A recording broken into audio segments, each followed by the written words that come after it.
स्वागत है आप सभी का लाख टके की बात में। मैं हूं अजय। मथुरा के थाना 9 झील के खाजपुर इलाके में पटाखा बनाने के दौरान धमाका हो गया और विस्फोट से मकान धराशायी हो गया। एक महिला की इसमें मौत हो गई जबकि दूसरी महिला गंभीर रूप से घायल हो गई है। इलाज के लिए इसे अस्पताल में भर्ती कराया गया है। यहाँ पे एक बहुत बड़ा हादसा हुआ है जो यहाँ दारू कूटा की दुकान में जी, और एक महिला खत्म हो गई है। कौन थी वो महिला जो खत्म हुई है? उस महिला का नाम है अंजना और ऊषा जी, और उसकी सासू है जो कश्मीरी देवी है, उनके नाम से लाइसेंस है जी, और वो भी उनको घायल हो गई हैं। नितिन हमारे संवाददाता मेरे साथ जुड़े हैं मथुरा से। नितिन, धमाका हुआ कैसे? ये लाइसेंसी था या अवैध फैक्ट्री थी? जी देखिए, हम अपने दर्शकों को बताना चाहेंगे कि नौझील के जो है गांव खाजपुर है, वहां का मामला है। ये आतिशबाजी है उसको बनाने का काम इन लोगों के यहाँ हुआ करता था और वैध था। इनके पास लाइसेंस था। जो घायल है उस कश्मीरी देवी, उसके नाम से ये लाइसेंस था।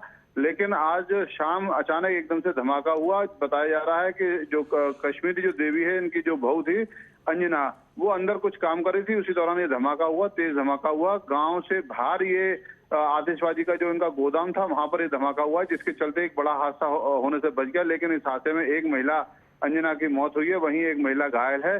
तो कहा जा सकता है कि इसके बाद जो पुलिस थी वो घायल को भर्ती कराया और मामले में जुट गई है कि किस वजह से धमाका हुआ है। जी, तो वजह का अभी पता नहीं, लेकिन धमाके में एक महिला की मौत, एक घायल। मथुरा में पटाखे की फैक्ट्री में धमाका।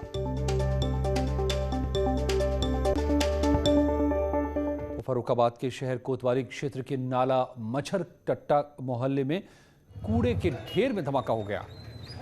कूड़ा भर रहे 2 सफाई कर्मी गंभीर रूप से घायल हो गए, जिन्हें गंभीर हालत में इलाज के लिए भर्ती कराया गया है। जानकारी मिलने पर पुलिस भी पहुंची, मामले की पड़ताल में जुटी है।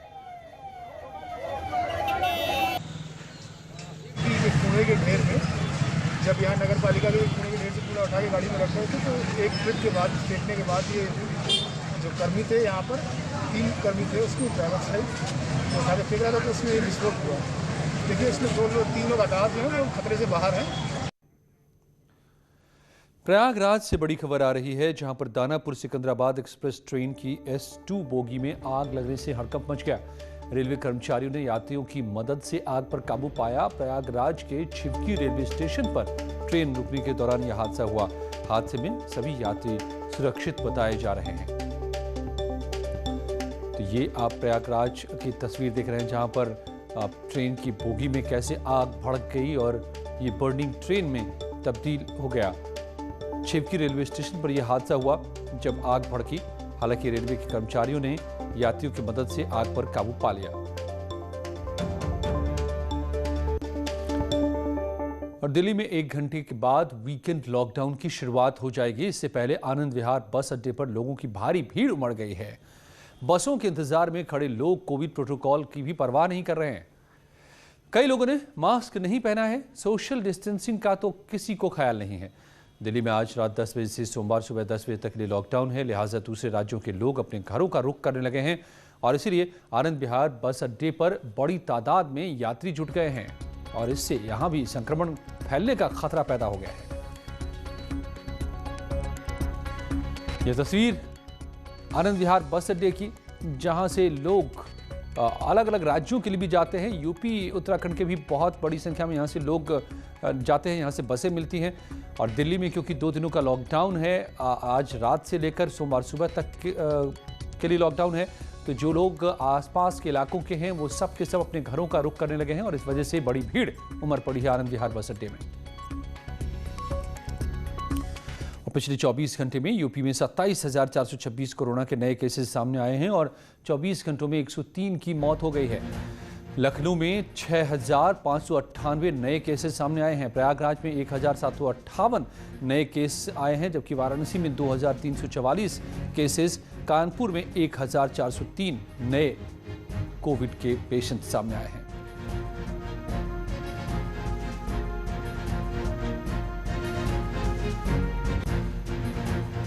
और आइसोलेशन में रहने के बावजूद सीएम योगी कोरोना कंट्रोल के लिए लगातार जुटे हुए हैं। टीम 11 के साथ बैठक में सीएम ने कई अहम फैसले लिए। अगले 48 घंटे में लखनऊ में 5000 नए बेड होंगे। कोरोना में काम आने वाली रेमडेसिविर इंजेक्शन के लिए 2 लाख ऑर्डर दिए गए हैं। 2 लाख के हर व्यक्ति के लिए मास्क पहनना अनिवार्य किया गया है। अगर पहली बार मास्क नहीं पहना पाया गया तो 1000 रुपये का जुर्माना लगेगा, लेकिन दूसरी बार ये जुर्माना 10,000 का हो जाएगा। यूपी में रविवार को सभी बाजार और दफ्तर बंद रखे जाएंगे। लखनऊ में 1000 बेड का नया कोविड हॉस्पिटल बनाने के साथ ही 15 मई तक उद्योगों को ऑक्सीजन की आपूर्ति पर रोक लगा दी गई है।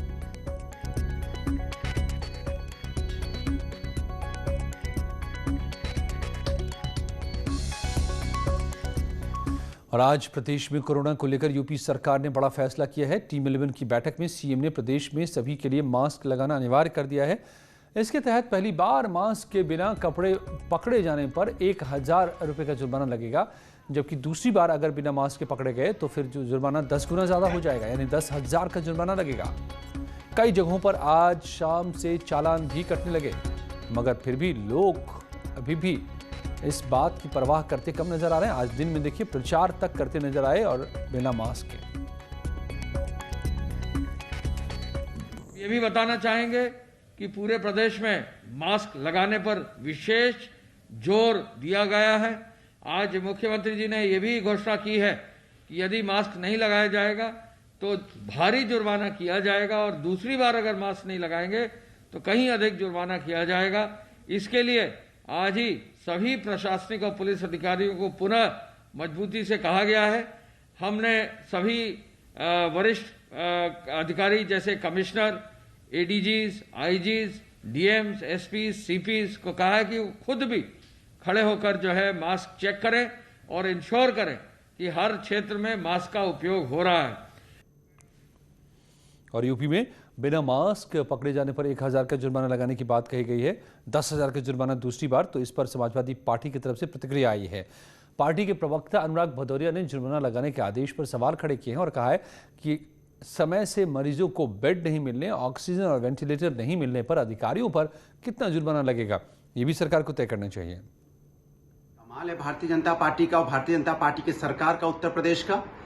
पब्लिक अगर कोई जनता मास्क नहीं लगाएगी तो पहले बार में 1000 रुपए, दोबारा पकड़ा जाएगा तो 10,000 रुपए। अच्छी बात है, जनता ने मास्क नहीं लगाया तो आप उसको सजा देंगे, लेकिन ये तो बताइए कि सरकार को कैसे सजा दी जाए। अगर समय से हॉस्पिटल में बेड नहीं मिलेगा, समय से अगर हॉस्पिटल में गैस ऑक्सीजन का सिलेंडर नहीं मिले, समय से वेंटिलेटर ना मिले, समय से एम्बुलेंस अगर नहीं पहुंचे, तो बताइए सरकार या संबंधित अधिकारी पर कितना जुर्माना लगेगा, ये भी तो तय कर देते लगे हाथ। तो नोएडा में अभियान की शुरुआत भी हो गई है। पुलिस का मिशन मास्क शुरू हो गया। मास्क नहीं पहनने पर चालान भी किया गया, 1000 रुपये का चालान भी काटा गया। पुलिस कमिश्नर खुद सड़क पर उतरे।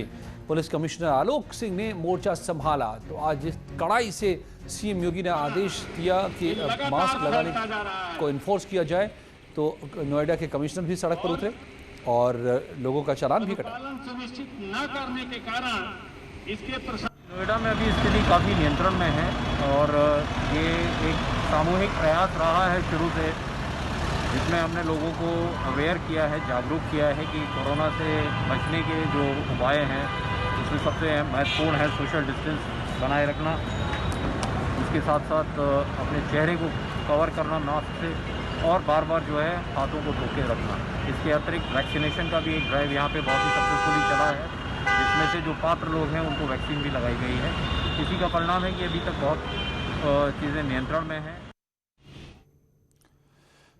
तो आज सीएम योगी ने जब बात की, समीक्षा की, तो उसमें बड़ी सख्ती के साथ इस बात को कहा गया कि मास्क जरूर लगाएं लोग। इसलिए ज़रूरी है, राजनीति से परे जो सच्चाई ये है कि अब इतनी तादाद में पेशेंट्स आ रहे हैं कि अगर इतनी तादाद में लोग बीमार होते चले गए, कोरोना से पॉजिटिव होते चले गए, तो अस्पताल इतने नहीं हैं और ना बनाए जा सकते हैं कि आप सबको इलाज दे दें, सबको ऑक्सीजन दे दें, सबको आप आईसीयू दे दें। इसीलिए ज़रूरी है कि इसको फैलने से रोकना, और उसका एक ही रास्ता है और सबसे आसान और रास्ता है कि मास्क लगाइए।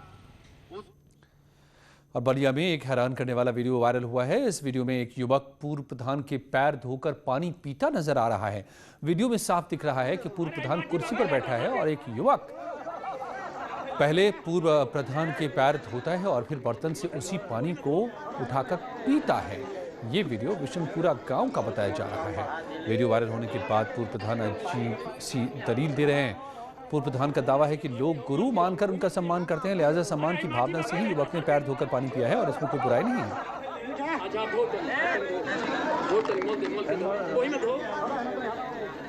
हमारी धार्मिक दृष्टिकोण से जी एक गुरु मान करके लोग आदर करते हैं। हम लोग भी जब अपने गुरु आते हैं तो उनका पैर धोते हैं और पंचामृत लेते हैं। क्योंकि हम 1985 से हम नवरात्र में दोनों नवरात्र 9 दिन व्रत रहते हैं, जिसमें अन्न वगैरह नहीं ग्रहण करते हैं। प्रयागराज से बड़ी खबर आ रही है, जहां पर यूनिवर्सिटी प्रशासन ने छात्रों को तत्काल हॉस्टल खाली करने का निर्देश दिया है। छात्रों को हॉस्टल खाली कर अपने घर को जाने को कहा गया है। यूनिवर्सिटी प्रशासन के मुताबिक कोविड के बढ़ते संक्रमण के चलते हॉस्टल को अब कोविड वार्ड में तब्दील किया जाना है। कुलपति के निर्देश पर असिस्टेंट रजिस्ट्रार देवेश कुमार गोस्वामी ने आदेश जारी किया है कि जो प्रयागराज यूनिवर्सिटी के जो हॉस्टल्स हैं उन्हें कोविड के हॉस्टल के तौर पर तब्दील किया जाएगा, कोविड वार्ड में बदला जाएगा और इसीलिए सभी छात्रों को घर जाने को कहा गया है। हॉस्टल खाली करने का निर्देश दिया गया है। हरदोई के पाली थाना इलाके के अतरची मतदान केंद्र पर गुरुवार की शाम फर्जी मतदान को लेकर हुए बवाल और पुलिस पर जानलेवा हमला करने और पथराव कर तोड़फोड़ के मामले में 10 नामजद और 60 अज्ञात के खिलाफ एफआईआर दर्ज कराई गई है। कल फर्जी वोटिंग को लेकर के बवाल में पथराव हुआ था। एएसपी समेत 5 पुलिसकर्मी घायल हुए थे। थाना पाली क्षेत्र में कल मतदान के दौरान अतरजी मतदान केंद्र पर कुछ अराजक तत्वों द्वारा हमला किया गया था पुलिस बल पर। इसमें थानाध्यक्ष पाली द्वारा एक अभियोग पंजीकृत किया गया है, जिसमें 10 लोग नामजद किए गए हैं तथा 40 से 50 लोग अन्य अज्ञात हैं, जिनकी गिरफ्तारी पता लगा की जाएगी। पुलिस द्वारा गिरफ्तारी के प्रयास किए जा रहे हैं। एक अभियुक्त को गिरफ्तार करके जेल भेजा जा रहा है। शीघ्र ही अन्य अभियुक्तों को गिरफ्तार करके जेल भेजा जाएगा। आगरा से बड़ी खबर आ रही है, जहां पर कल हुए पंचायत चुनाव में हिंसा फैलाने पर बड़ा एक्शन हुआ है। एसएसपी का कहना है कि 146 लोगों की अब तक गिरफ्तारी हुई है और बूथ लूटने वाले 50 लोगों पर एनएसए भी लगेगा।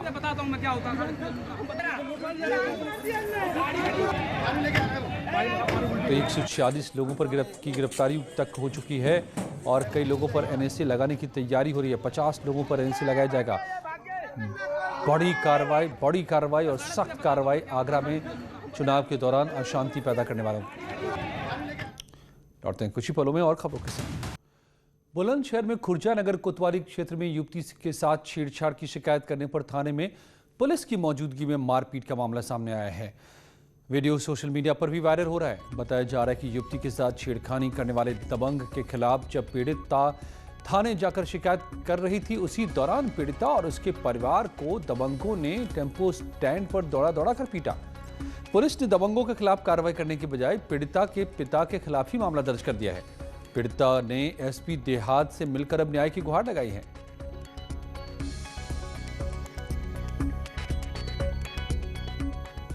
और कुछ ही पलों में जारी है खबरों का सिलसिला।